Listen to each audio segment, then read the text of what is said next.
Just 48 hours before the final presidential debate.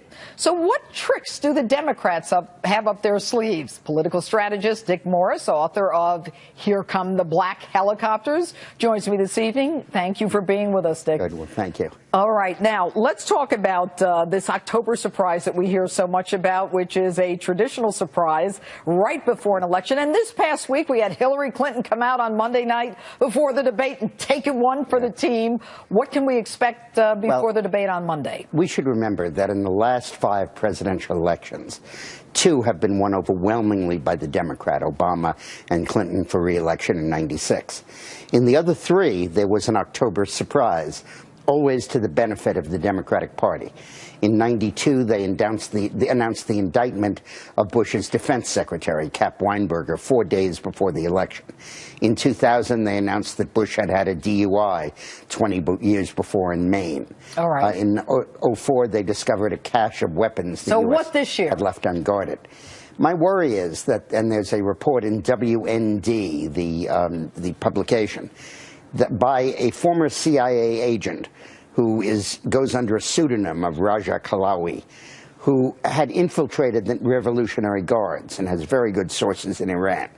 And he ran a story saying that the U.S. and Iran have agreed already to a moratorium on uranium enrichment in return for ratcheting back some of the sanctions, which would be announced right before Election Day.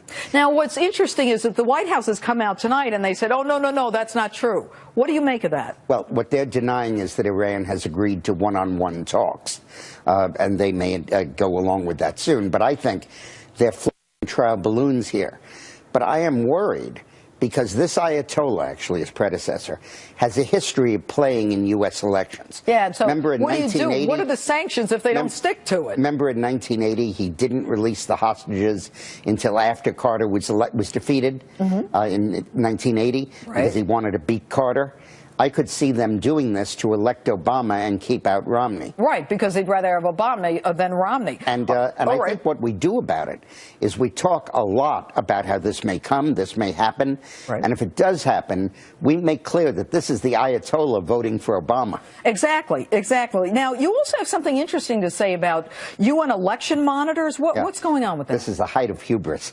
In my new book, Here Come the Black Helicopters, UN Global Governance and the Loss of Freedom, we talk about the goal of the UN to become a global government.